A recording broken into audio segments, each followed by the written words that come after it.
Hello friends, thank you for joining me again. Today we'll be painting along with Bob as he paints Brown Mountain. This painting features a springtime scene with forests of pine flanking crystal waters, and above that, an almighty brown mountain. Before I get started, if you could, please take a moment to click the subscribe button. It really helps this little channel to grow. Well, I've got my canvas prepped and my paints are all ready. So join me now. Let's get painting.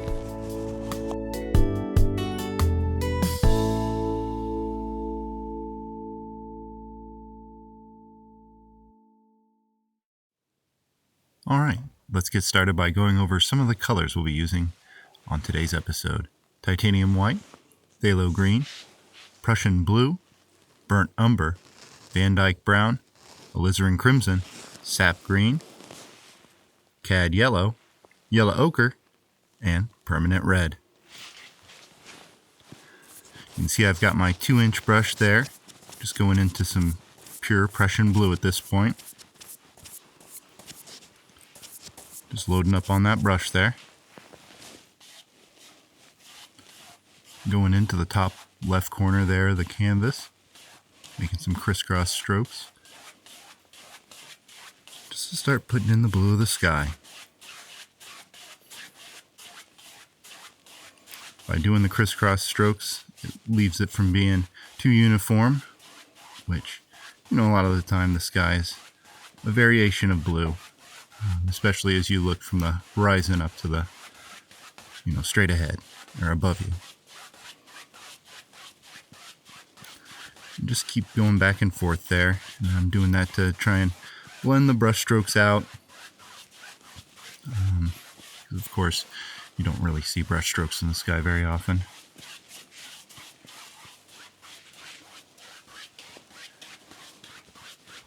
And I've got the 18 by 24 inch canvas there,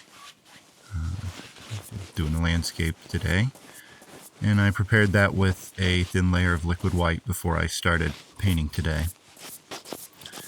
See, I'm picking up a little phthalo green now, just to add to the Prussian blue that was already there on the brush. And starting at the bottom left hand corner now, just coming straight in to lay in some water at the bottom of the painting there.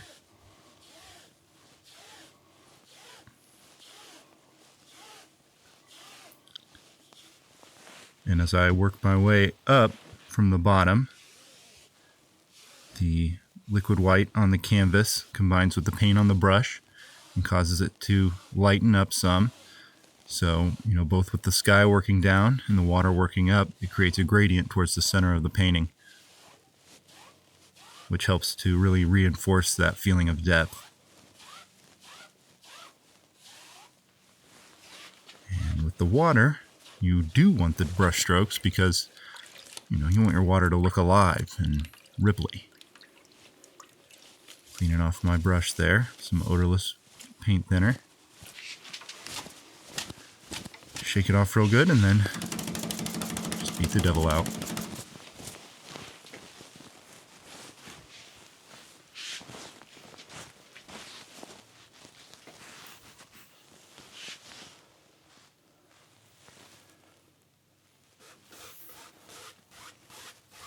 Now I've got my freshly cleaned brush and I'm going in just with that brush as it is and doing some more blending up in the sky.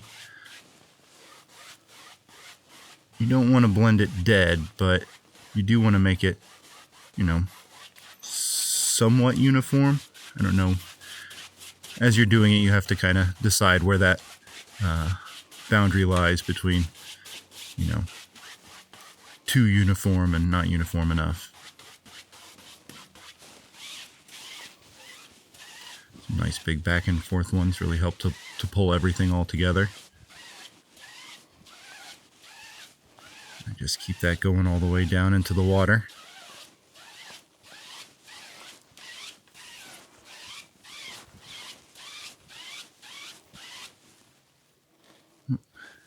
See, I got a little hair from my brush. Just go in with the corner of your brush there and try and flick it off. Another one with as little disturbance to the paint on the canvas as you possibly can. Now I'm adding a little Van Dyke brown to the mix and some alizarin crimson. Getting quite a great deal of paint on the brush at this point.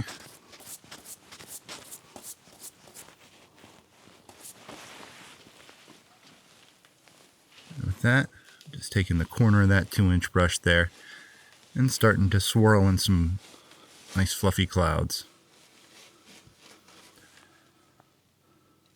Now, Bob mentions that if you don't like a color when you start putting it on the canvas, you should stop and get a different color. But I was pretty happy with the color of this, the shadow portion of the clouds. You don't want to overwork it too. You can see there's quite a bit of mix. You can definitely see the crimson and definitely see the blue still.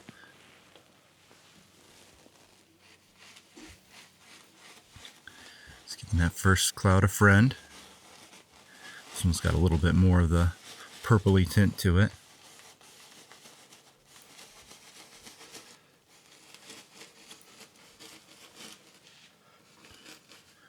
One thing I noticed when I was prepping for this painting was that my liquid white is getting kind of old, and it's starting to thicken up a little bit, and maybe even a little chunky. And I felt like it still worked just fine for this painting, but I think I'm going to need to swap that out, because having good flowing colors is important when you're doing this technique, the wet on wet. So if you don't have that good slick wet layer down to start with, it doesn't go as well.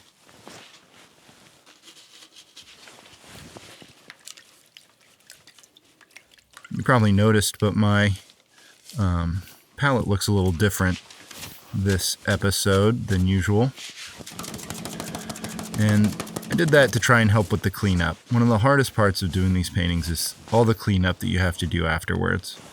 Oil paint is not something that's easy to clean off of any surface, and the plexiglass of the palette, is better than some, but it's definitely not an easy job. It takes time, and it's messy, and with a palette that big, it's kind of, there's often some collateral damage involved in the space where I'm cleaning it. See, I've got the fan brush there, and I'm loading up just the tiniest bit of permanent red into that titanium white there to create a really kind of pinkish hue. And just like with the 2-inch brush, just going in with the corner and just swirling in there, just to add some light highlights to the top of the clouds. And you got to be careful when you're doing this, because you don't want to mix it dead. You don't want to over blend it. You want to make sure there's still life and volume in the clouds. The shadows in clouds are very important. A lot of times you think about clouds, you just think about white. They're white. Clouds are white. But the shadows are really important and play a big role in how we see the clouds and what makes clouds look right. So you definitely want to make sure you preserve that aspect when you're doing these paintings. So back to the palette. What I did there was I took some butcher paper and just covered that and taped it on with some masking tape to the back. And you can see when I zoom in on the palette again that the paper did absorb some of the oil from the paints. And I think that kind of thickened them up a little bit and made them less flowy. Combining that with the liquid white made for a little bit less mixing in this painting than I would have liked at times, but I don't think it hurt too much, and it definitely made cleanup a lot easier. When I took that off, there was some oil that it's made its way through, but that was easily cleaned off with just a paper towel. I think in the future I'm going to continue to explore other types of paper that I could put on there to just make this a really easy process. If you know of any, if you have any recommendations, I'm definitely interested to hear from you down in the comments. Let me know what you think.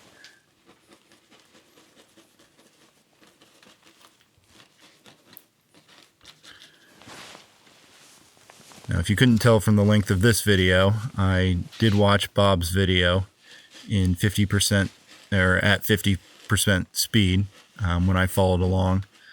I found even at 75% speed, it's hard to keep up with them at times, and I would fall behind and miss important steps. When I've done it at 50% before, I really noticed a big difference in the final painting, and it, I really feel like it makes a difference, and I hope you think so too when we get to the end of this painting. I've just got a clean, dry 2-inch brush now, just swirling in to blend a little bit. And like I was saying, you don't want to overmix it at this point. It's so important to kind of protect those clouds, to keep them shaped, to keep their life in them, especially in a painting like this where, they're up high in a blue sky. Right here, just adding a little updraft, adding a little action from the wind and more life.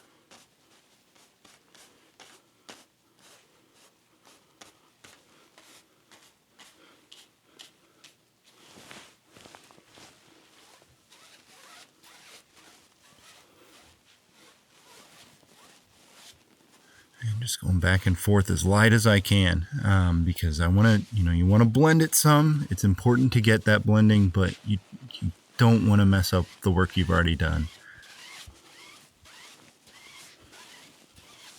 Because when you do it like this, it pulls the colors all together sort of on the canvas, and it really makes the picture look a lot more, I don't want to say uniform, but a lot more connected, as though it's lit with the same light from the same light source, the sun in this case. But I think it's an important part of this technique, is really getting all the colors kind of blending at some level.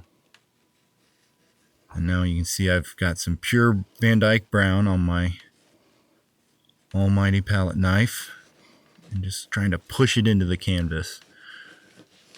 Really define the top of this mountain here.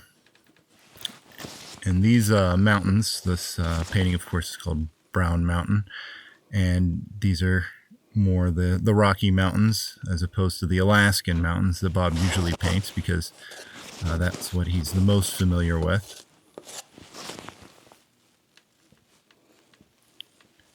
I'm really trying to protect the boundary between the top of the mountain and the bottom of the sky there. It's really important, I've noticed from some of my other paintings, to make sure that that line is really well defined. Otherwise, it just doesn't quite look right when you look at it. Another thing I'm really trying to avoid on this is making my mountain look like just a collection of pyramids. That's another thing I find that it's just really natural for me to do. I'm not entirely sure what it is that I'm doing that makes them look like that, but sometimes I finish up my mountains and they look very pyramid-like. And now just gently with the 2-inch brush, just tapping in the bottom there and kind of adding some haziness and some softness.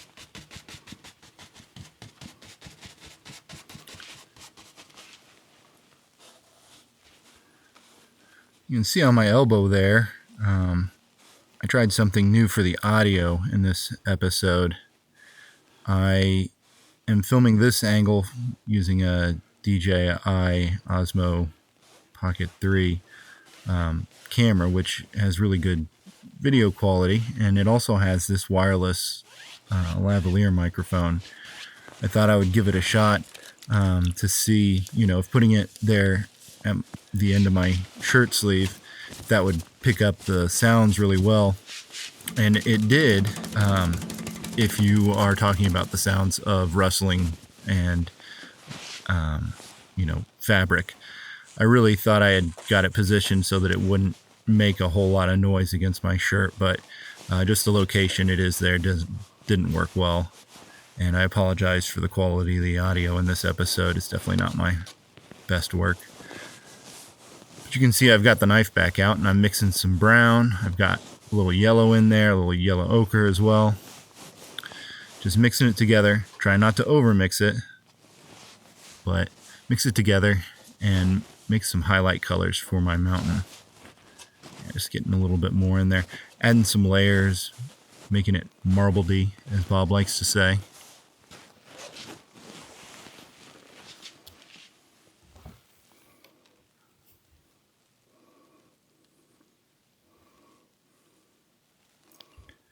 And just trying to lightly kind of pull that down on top of the brown.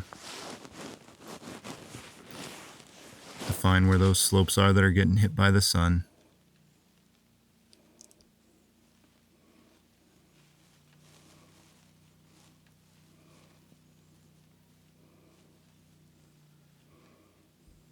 My theory with some of the, my mountains ending up like pyramids is that they all have the same angles and the same slopes going down. So I really tried to add some variation and some change in slope, make it a little steeper towards the top and have it curve out more towards the bottom.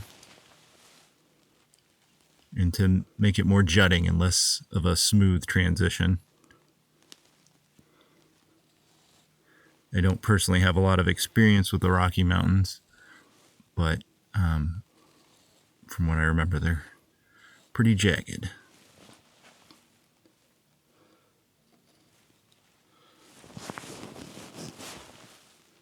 And as I'm doing this, just still trying to protect the boundary between the mountain and the sky and add to that definition, in spots where it was a little weaker from just putting the brown on earlier.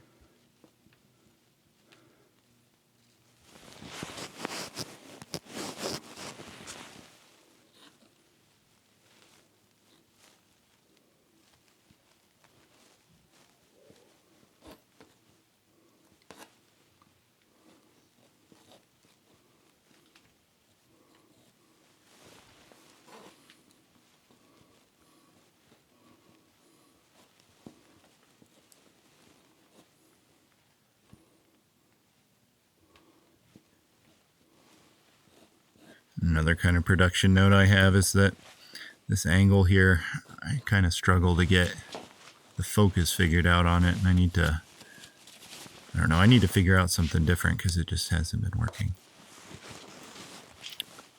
It's got a little titanium white there, and just a little bit of Prussian blue.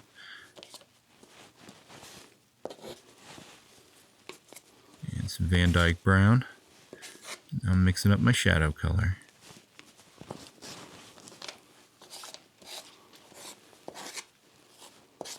And once again, just trying to keep it pretty marbledy.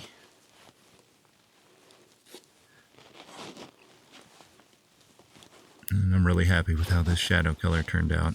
I don't know, I really like it. It looks really good, I feel like, with the highlight color.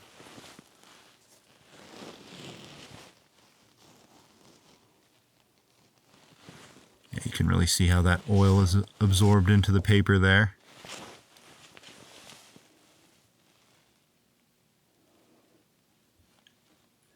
I'm just going in and trying to add those shadows.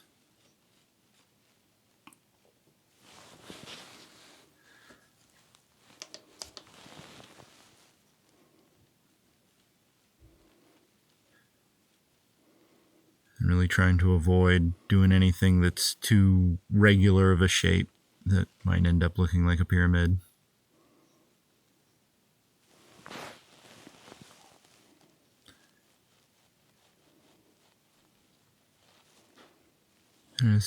As he's adding the shadows to his painting, Bob reminds us several times that every highlight needs a shadow, that you can't have the light without the dark, and that's true in painting and true in a lot of ways in life.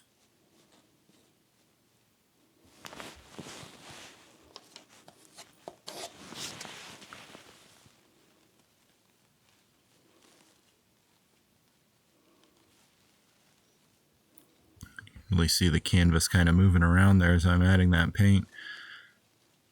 I think I might have gotten the vice grips a little too tight when I put that canvas on there. But it's important to get it on there tight, because when you're going in and really working a painting, you need it to stay in place. There's not as much of the tapping on this one as there is with some, but I mean, in some you do a lot of tapping with the 2-inch brush, and that would really knock a canvas off an easel if you didn't have it securely fastened.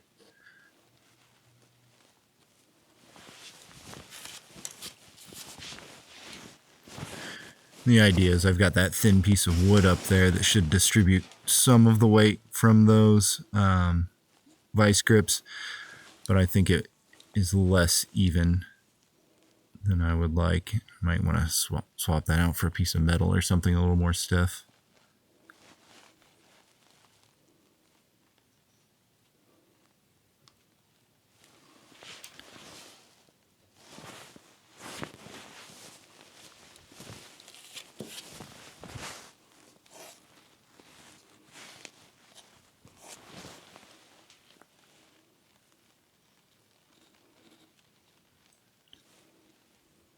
Yeah, just trying to add in little details here and there. It's all the things that make it look real. Or real-ish, obviously. There's some sense of, imagination needed in looking at these paintings that I do. I've got some white there, just adding in just a little touch of snow here and there up in the high shadowy parts.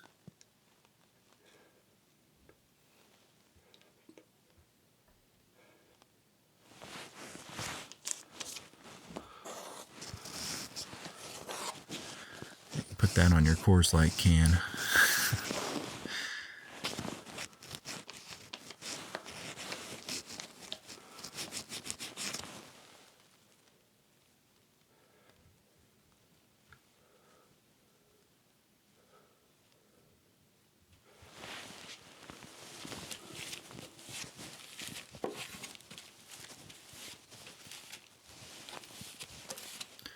Just cleaning the knife off there.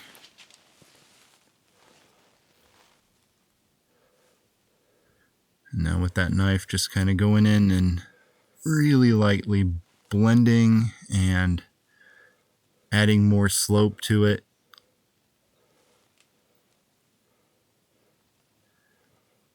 But just really gentle, because you don't want to overmix it and overblend it there. But doing this step does add a lot more topography, I feel like, to the mountain. Now I'm picking up a little sap green there. Start putting in a little sap green there at the base of the mountain in a few spots. And highlight where those trees are starting to creep up the foothills there.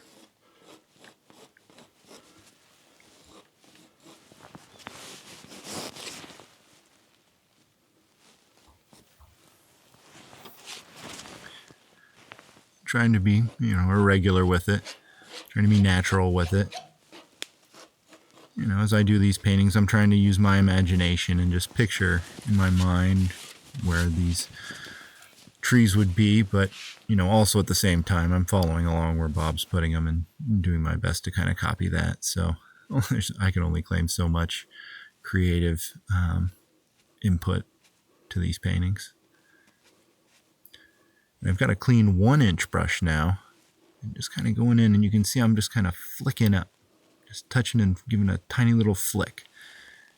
And you can see that that's adding kind of vertical lines into that greenish brown part there at the base of the mountain. Just the hinting of trees and vegetation way off in the distance on the slopes.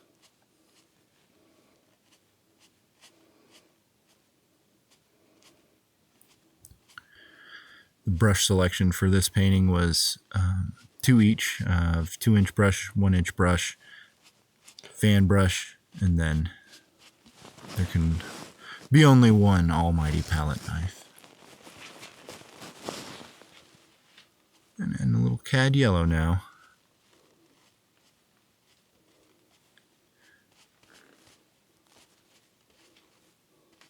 Which you would think would kind of add more of a fall feel to it, but I think you'll find by the end of this painting that it's a very springy looking painting, which is appropriate as I'm doing this painting at the end of April.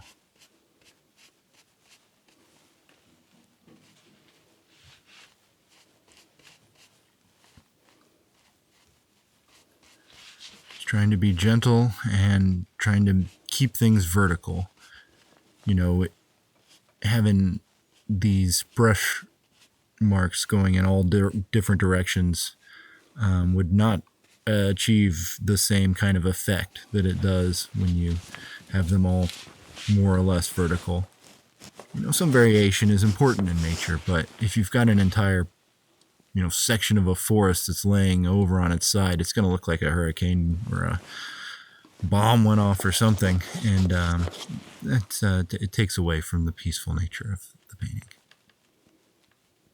Going back in with some brown now, just adding a little outcropping of rock down there among the trees. Just adding some more layers. More layers, more depth.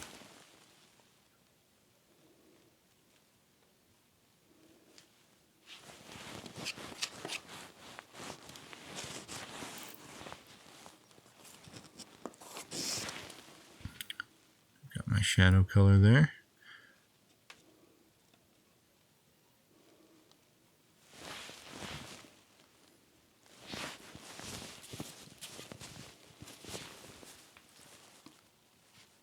And just taking that 1-inch brush again and kind of softly pushing that outcropping into the woods a little. And once again, as I'm doing this brush, which was clean when I started, is picking up all these different paint colors and kind of bringing them all together. Not too much, but it does create that sense that everything's lit by the same light. Alright, we got some sap green, Prussian blue, and Van Dyke brown all together. Mixing that nice dark color there.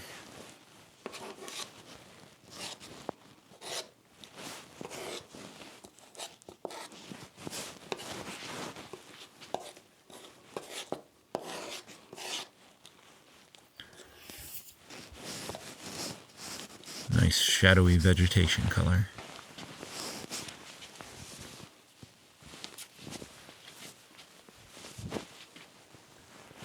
Back with a clean fan brush now. Just loading that thing up. We're going to add some more detailed trees now.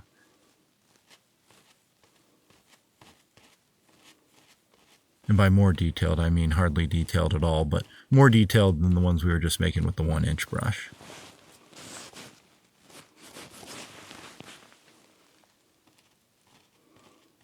And these slightly larger versus slightly more detailed trees pushes those less detailed trees back further into the painting, which pushes the mountain back further into the painting and just gives it that sense of depth.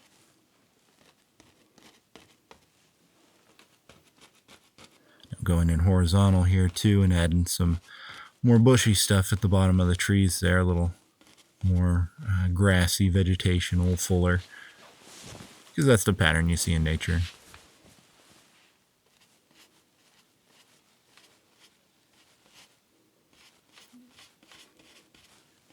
Just kind of laying over that with the 1-inch brush now and bringing everything together.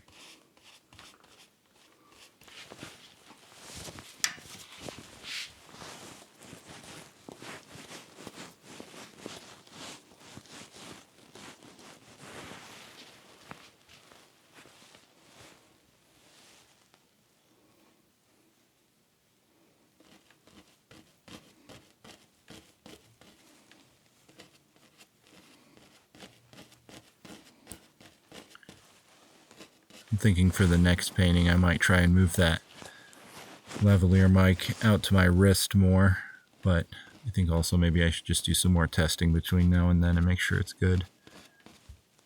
Apologize again for that sound quality.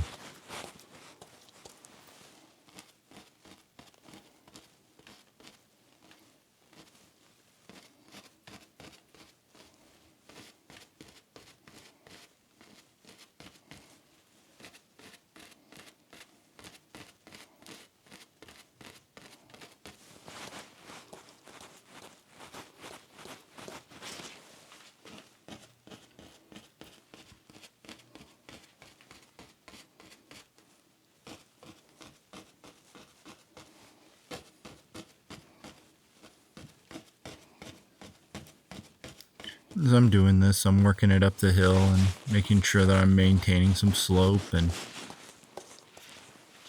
maintaining that topography there.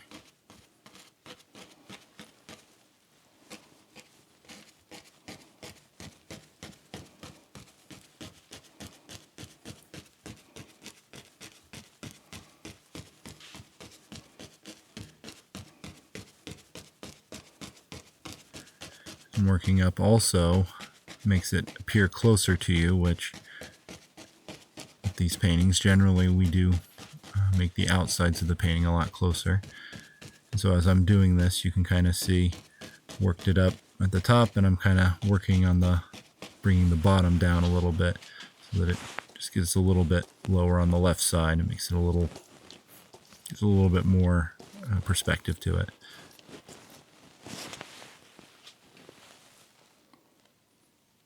I've reloaded up the fan brush. I'm just trying to put in one big, more detailed tree here. Which, once again, this more detailed tree, which is larger, is going to push those smaller, less detailed trees further back, which is going to push the even smaller, less detailed trees further back, which will push the mountain back a little bit further. And it just all adds to that depth. Just kind of going back and forth here. And you know, this tree, I think this is one of those times where the oil having absorbed into the canvas some was making it a little bit harder, because you can see that green paint isn't transferring as well over some of that brown. If it was a little thinner, I think it would stick better, because as Bob often reminds us, a thin paint will stick to a thick paint.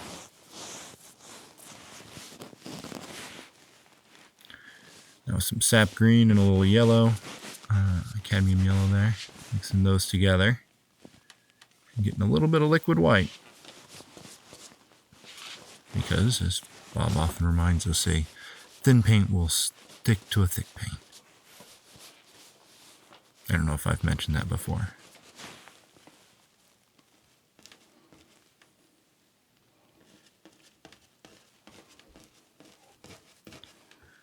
This is just going to be a highlight color then. I'm going to add in spots on our foliage down there.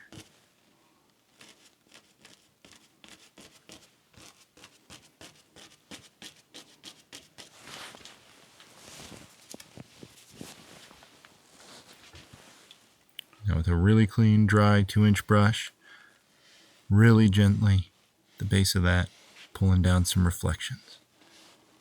And if there's any time where, you know, you really want to try and keep everything even, it's when you're doing these. And you can see that I choke up on my brush there as I'm doing it, and really, you know, trying to keep each pull good and even, while also having some variation in the, you know, the bank, and then doing this pull across to kind of add that waviness to it. Oh, it's, you know, you got to be real gentle. Really, really gentle. Just cleaning off my knife really well and picking up a little bit of liquid white on it.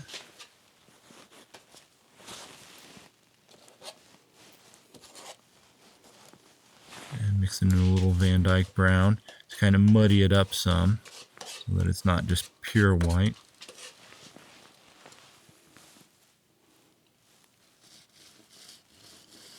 And putting in that water line there. With the water line, it's important to have it really horizontal, because otherwise the water will flow right out of your painting. But it's not as important to have a perfectly thin line. Having a little thicker, having a few lines there, you can see I'm kind of coming out a little bit even. That adds a lot to the perspective on the surface of the water, and really adds a lot more kind of life and motion to it without having to do a whole lot. And if you haven't guessed from my other paintings, the reflections are just absolutely my favorite part. At least I say that now. Got my 2-inch brush, mixing up more of that dark, shadowy kind of vegetation color there.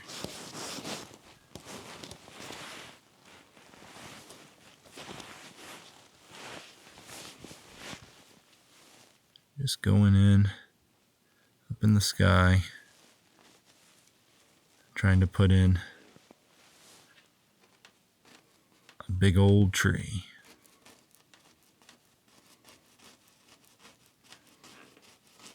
Just doing the same zigzag pattern that we do with a lot of these other trees, but just doing it with the corner of the 1-inch brush.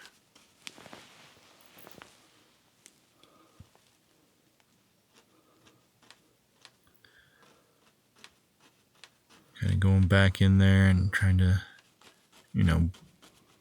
add some more boughs and bits sticking out in every direction. Now just working in some more foliage at the base there.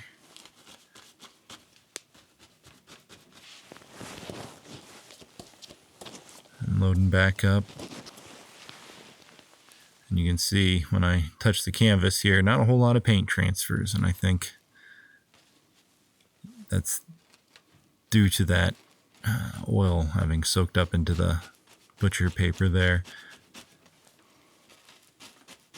I put the paint on right before I did the painting, and so, by this point in the painting, it's had a lot more time to absorb, and I think things are starting to get a little bit less slick as I go along.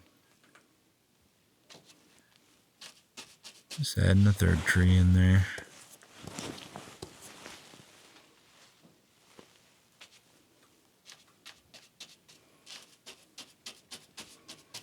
And as usual, I'm looking at these trees as I'm putting them on, and I'm not feeling very good about them because they just, the shape's not bad, but they just don't look great.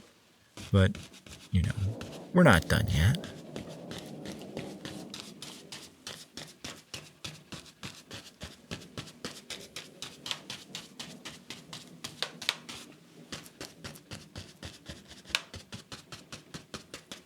Yeah, you can see I'm really trying to bring that down on the right side there to give some good perspective to the painting. Push everything further back. Now we're going to make a real big tree, almost all the way to the top, covering up some of our clouds there.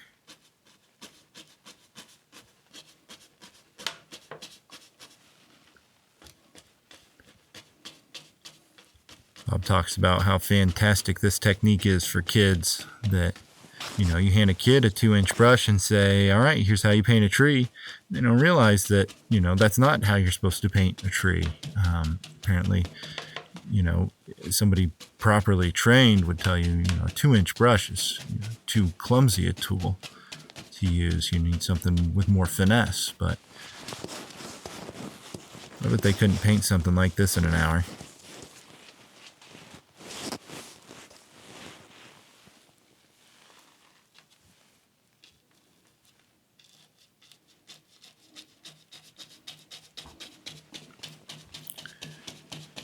By something like this, I mean Bob's painting, which is, of course, much nicer than mine. Just bringing that down, making our water a little windier, giving it a little bit more of a story. And where's that water going?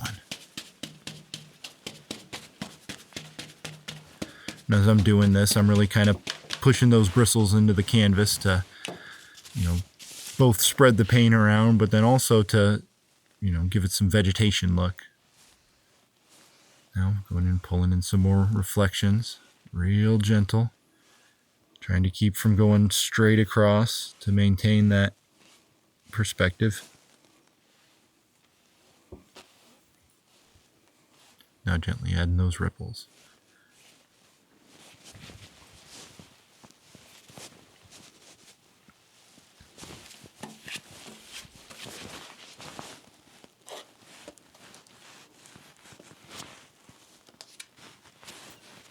Then a little Van Dyke brown, or excuse me, a little burnt umber and titanium white there. Going in to add some trunks to these trees. This is one of those steps that really pulls them together a lot. You know, a lot of those needles are just kind of hanging out up there, and giving them a good solid trunk adds a lot more structure. And you don't want to just put in a straight line either. You want to make sure this is kind of broken up a little bit. You don't see the full trunk of a tree when you look at a tree. Especially not a healthy evergreen like this.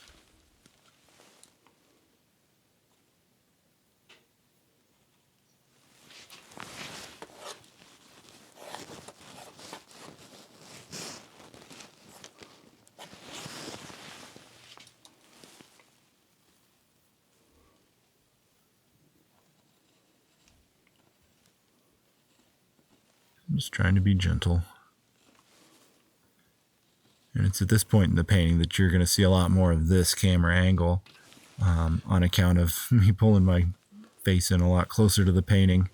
I apologize, but you know, once you really get into it, sometimes you forget to think about camera angles and what you might be blocking by leaning in a little too close.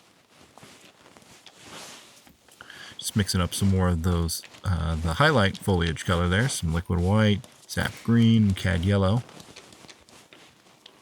And that's really what brings the springiness to this painting. It's that combination of the shadow color and this springy highlight color.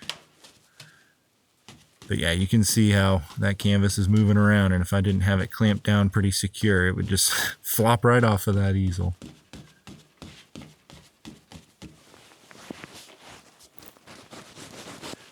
And you know, as you put these in, you want to try and think about the shapes of the plants you're putting in and the way that this would look, how the light would hit that part of the plant. Because you don't want to just put this everywhere, or it's not going to look like individual plants.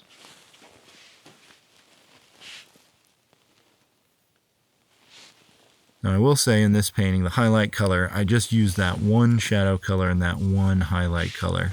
A lot of times in Bob's paintings, he uses, you know, a big varying, you know, a whole range of colors for his highlights and shadows on the plants, and it creates a lot more pop and a lot more pizzazz. I felt like this one looks, you know, a lot more, I don't want to say natural, because, you know, even the ones with the pop and the pizzazz can look really natural. You know, after all, the autumn is a real time. But, you know, I feel like having all these really similar pulls the painting together more and gives it a little bit more cohesion. One thing I've also learned doing these paintings is when you make these highlight colors, you really want to make sure you get your liquid white mixed in well with the other ones, because the last thing you want to do at this point in the painting is put a big old glop of white right on top of all this other work you've just done. And with the trees, it's a real layer thing. You put on the back leaves and the shadows, then you put on that trunk, and then you just kind of lay it all together by putting these highlights on. And it just really makes the tree look real. Or realer. As real as I can make them anyways.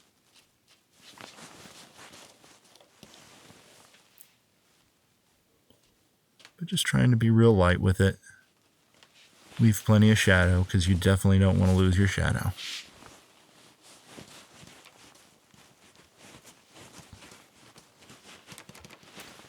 Now back with that 1-inch brush again to put some highlights in our reflections.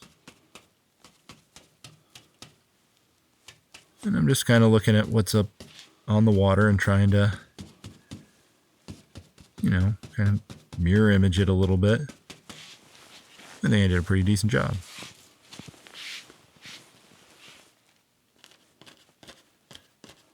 Now really gently, using that fan brush, adding in some more grassy stuff.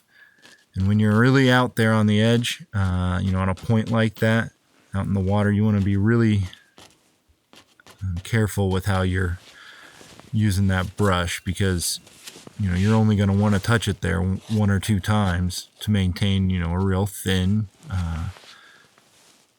look. But if you don't touch it quite right, it really kills the organic appearance. Just got some Van Dyke brown there, putting in a little bank along our stream.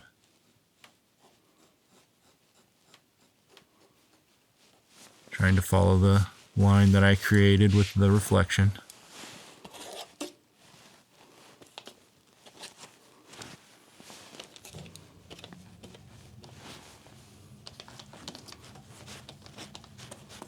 And I'm getting some of my shadow color there that I used on the mountains. And just adding a little bit of that in there.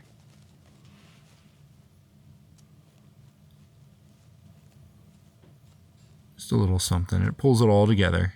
It makes it seem like one cohesive environment where the same minerals are present in the mountains as they are in the soils that have eroded from them. And just going in with my muddy reflection, or my muddy water line here. Just trying to keep it good and horizontal, while also following along the curve of the bank. Now, when Bob's painting, he used fresh, liquid white that was pure white. I think that helped add to some of the depth in his painting. I kind of forgot that step while I was doing it here. And I'm just, pulling those reflections down a little bit, trying not to get too much of the water line, but just a little bit. Just a little bit of the bank, a little bit of the water line, and it just makes the reflection that much more just that much more realistic.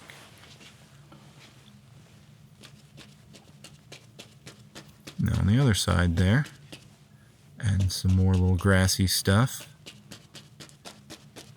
Trying to really define how that bit of land juts out there and what the slope is.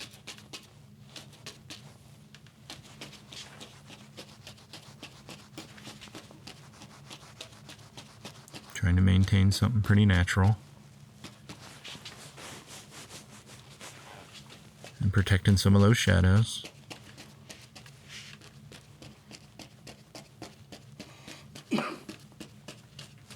Excuse me.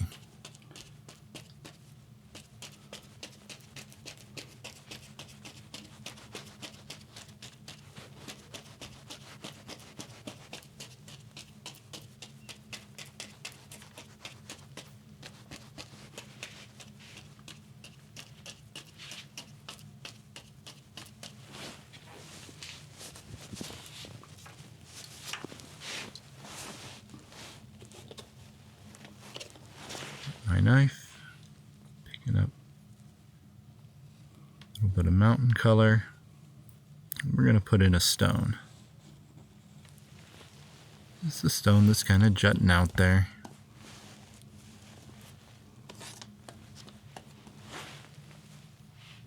Adding our shadow color.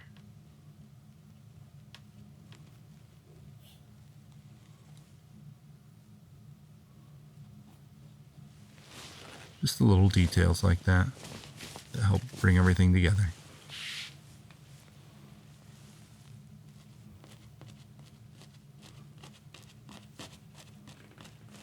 I'm just pushing that back a little bit into the grass.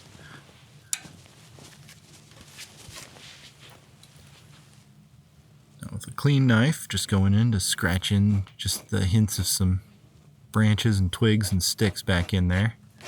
I like to put them in the darker, shadowy areas.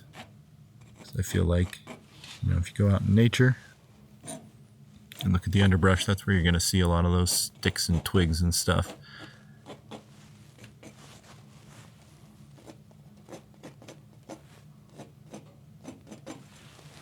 And you don't want to add too many of them, but putting them in really does add a lot of detail that your eye notices, but you might not be aware of. And that really helps, I think, with any sort of art, is just how all the details work together without us really needing to think about it.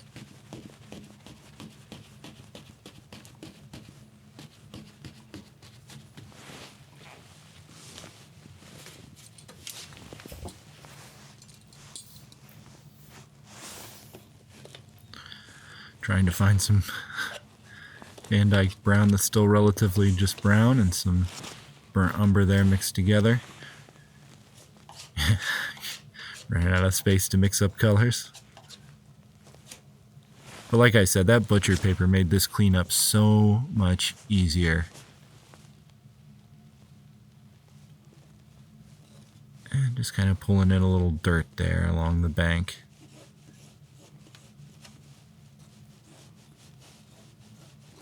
You know, just some exposed soil there along that hill front.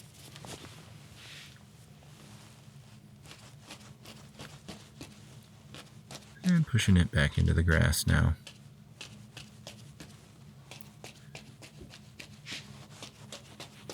Our Bobism for this episode is pick it up and try it. That's all you have to do. And that's the truth. Except that there's a lot of other preparation steps involved there that, you know, the picking it up part and the trying it. There's a few steps. But if you can, I definitely recommend everybody give this a shot. You know, if there's a class you can take somewhere where they provide all the supplies, you know, do it. It's fun. It's relaxing. And I think you'll really surprise yourself with what you can do. All right, I got some linseed oil on the old script liner. Super secret special brush I forgot to mention earlier. Just pulling out some permanent red because it's signature time. In Bob's painting, he seemed really kind of rushed at the end, like he was out of time, but, you know, of course on mine I have as much time as I want. But I do thank you for watching today. If you like what you saw here, like the video, please subscribe for more. Leave a comment if you would. Just, you know, let the algorithm know what you think. Thanks for watching. Goodbye for now, friends.